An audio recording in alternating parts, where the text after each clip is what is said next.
Guys and girls, this is Jerningham here, ladies and gentlemen. We're going to be watching Finland wants NATO the Russia Ukraine war change everything. Channel 4 News. Let's see what happens. Rethinking their security. Russia's neighbours are rethinking their security. Finland has an 800-mile border with Russia, and the country has always put security and defence first. It's always on standby for an invasion. So why is Finland always ready for a war? And how has Russia's invasion of Ukraine shifted the nation from neutral to NATO? We're going to talk about Finland's history and how Vladimir Putin's invasion of Ukraine has ripped up Helsinki's relationship with Moscow, meaning that Finland is now joining NATO, a truly historic decision that has not been taken lightly. But firstly, you need to understand just how prepared for any conflict Finland really is. Its defence planning has been in place for decades. They call it comprehensive security or total defence. They have a big army, 200,000 Finland, even though the country's small, less people and a bigger country than the UK. The UK's got more people living in Finland, and the UK is more populated, even though the UK is a smaller country. Finland's a massive country. You can see. 280,000 Finland. Of its population. Civilians can also take courses with the National Defence Training Association. The British Army is smaller than Finland's. Things like cybersecurity, as well as military skills.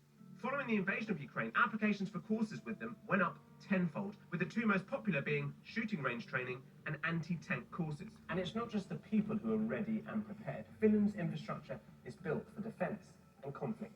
So basically all the residents have their designated bomb shelters. There's always someone kind of responsible for the preparedness measures. Finland has 54,000 civil defence shelters that have space for 4.4 million people, most of the country's population. Any building that has a floor space of 1,200 square metres or more has to have a shelter. And it's not just apartment blocks or large houses. Lots of shelters are used as sports halls, swimming pools, car parks and metro stations. Every bridge in Finland is built so it can be rigged with explosives and demolished quickly to slow an advancing invader. And along with its military and its places for civilians to keep safe, there's a national emergency supply agency that stockpiles food and other resources, ensuring that Finland can be self-sufficient in a time of war. At the very core of that thinking is really that it's not only the defence forces that have to be prepared. And remember, society is not just ready for war, it's ready for pandemics, natural disasters, cyber attacks, and preparation for all of that leads to better informed citizens. But back to the original question, why is Finland like this? Why is defence and security so central? Well, who better to ask about Finnish history than the Finnish ambassador here in the UK? When you look at the map and where we are on the European map and where we were in relation to the signs of the Cold War, it is quite understandable that our situation Moscow in was 1963. rather sensitive and precarious even. It comes back to Finnish history, particularly with its neighbour, Russia. Finland is a really modern country in the sense that it's only been independent for a century. Before that, it was part of the Kingdom of Sweden for hundreds of years, and then it became part of the Russian Empire in 1809. The Grand Duchy of Finland was a vital trading route for St. Petersburg, Russia's window to the west. But Finnish nationalism grew, and after the Russian Revolution, the country declared its independence in 1917. But the new nation and its population still feared its Russian neighbour, and they were right to. Peaceful Finland, that distant northern country of lakes and fjords, of sailing ships and summer bathing beaches, has been invaded and bombed. In 1939, just 20 years after independence, the Soviet Union invaded Finland. But, it seems reminiscent of Ukraine today, the Finns defied a much bigger army and prevented a quick victory. And Helsinki continues to defy Stalin. Soviet planes are shot down and their wreckage litters the ground in many towns and villages. A few months later, a peace treaty was signed. 24,000 Finns had been killed, but estimates suggest Soviet losses of 131,000 soldiers. If that outcome was a source of pride for Finland, what they did next left a dark mark in their history. 2 days after Finland regrettably decided to throw in her lot with the Nazis in their fight against the Soviets, Finland allied itself with Nazi Germany.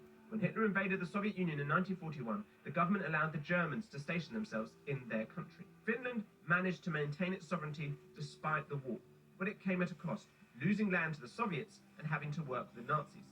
For the Finns, Finns.